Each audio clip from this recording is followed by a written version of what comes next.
The logarithm is a new kind of function that's closely related to exponential functions. There are lots of different kinds of logarithms, but we'll start with the base 10 logarithm, or the common logarithm. The base 10 logarithm is defined this way. Log base 10 of x is equal to y is the same thing as 10 to the y equals x. In words, this means that the log base 10 of a number is the exponent you would use to write that number as a power of 10. It's easier to understand this with examples. The log base 10 of 1000 is the exponent I would use to write 1000 as a power of 10. The log base 10 of 1000 is the exponent I would use to write 1000 as a power of 10. So the result here should be 3. The log base 10 of 1000 is 3 because it's 10 to the third power that equals 1000. That is, if I want to write 1000 as a power of 10, the exponent I should use is 3. What about the log base 10 of 1? If I want to write 1 as a power of 10, I should use 0. Log base 10 of 1 is 0 because 10 to the 0 power is 1. Log base 10 of 1/100 is negative 2 because 10 to the negative second power is 1 over 100.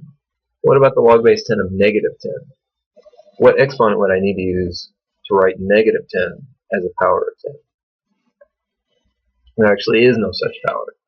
As we've seen, if I use a positive power, I get a really large power of 10, like 1000. If I use 0, then 10 to the 0 is 1. If I use a negative power, I get a fraction that's 1 divided by a power of 10. Notice 10 to any power is a positive number, so there's no way to write negative 10 as a power of 10. Similarly for 0, this is undefined because 10 to any power is positive. So the log base 10 function is only defined for positive inputs. If we look at the graph of y equals log base 10 of x, first notice that the graph only appears on the right side. For negative values of x and for x equals 0, log base 10 is undefined, and so we don't see any graph there. The other important thing to notice is that the log base 10 function is increasing, but it slows down for larger and larger x. I've plotted the point 1/10 and negative 1, because if I wanted to write 1/10 as a power of 10, I would use the exponent negative 1. In other words, 10 to the negative 1 is equal to 1/10. The second point I have is 1, 0, because if I want to write 1 as a power of 10, then I would use the exponent 0, because 10 to the 0 is equal to 1. If we compare those 2 points of data, then notice an increase of 1 in y corresponds to an increase of only 0.9 in x. But now let's look at the next 2 points of data.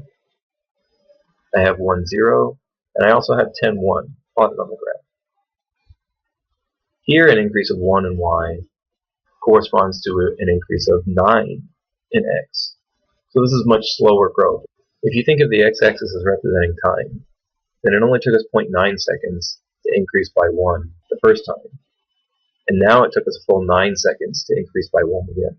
What would the next point on this graph be? If I look at the table here, I see I have the point 102, because if I want to write 100 as a power of 10, then I would use the exponent 2. So way to the right of the graph, far off the screen, would be the next point of data. It takes us a full 90 seconds to increase by 1 again. We won't see the next point in the table for another 900 seconds. It will take us 900 seconds to increase by 1 again. So in contrast with the exponential function, which grows faster and faster as time goes on, the logarithmic function does just the opposite. It grows slower and slower as time goes on. From an algebraic perspective, there's 2 important properties of the log base 10 function that we'll make use of. What should this evaluate to? Log base 10 of 10 to the x. In other words, if I'd want to write 10 to the x as a power of 10, what exponent would I use? Well, it must be x. The argument to the logarithm function is already a power of 10, and the exponent I've used there is x. So log base 10 of 10 to the x is equal to x. Let's first look at just the exponent of this one. Log base 10 of x means what power would I use to write x as a power of 10? Whatever that power is, I've gone ahead and put it as the exponent of 10. So I'm raising 10 to that exponent that I would use to write x as a power of 10. Maybe replay that sentence a couple of times until you convince yourself that the answer here should be x. On the left side I have 10 to a certain power, and that power is just the right one to choose, so that if you put it as the exponent of 10, the answer would be x.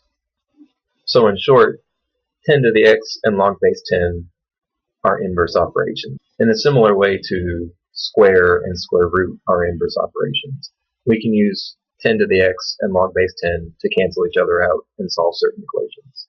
So how could I solve this equation for x? Dividing both sides by 2 would get the x more isolated. But now I have x in the exponent. So I need some operation that I can perform that removes x from the exponent of 10. Notice this isn't division by 10. This is not 10 times x. This is 10 to the power of x. What if I take the log base 10 of both sides? On the left-hand side, this is exactly the property that we just saw. Log base 10 and 10 to the power x cancel each other out, so that I'm left with x on the left-hand side. On the right-hand side, I have log base 10 of some number. I can just plug that into my calculator and see that it's about 0.602. How can we check that we've done this correctly? Just like anything in algebra, just go back to the original equation and substitute your value of x and make sure that it works out. So if I take 2 times 10 to the 0.602, I get something that's just about 8. The discrepancy is because we rounded to only a few places of accuracy. In this example, x is inside of a logarithm. If I want to isolate x, I should do 10 to the left-hand side of the equation is equal to 10 to the right-hand side of the equation. Notice this is not the same as raising both sides to the 10th power. 10 has become the base, not the exponent. The second of our two important properties tells me that I just get 3x on the left-hand side. The 10 and the log base 10 cancel each other. And then the right-hand side I can type into a calculator and get an estimate. And then I only need to divide both sides by 3 to get x by itself. Again, we could check this by plugging it into the original equation, and I get something that's just about 3.5.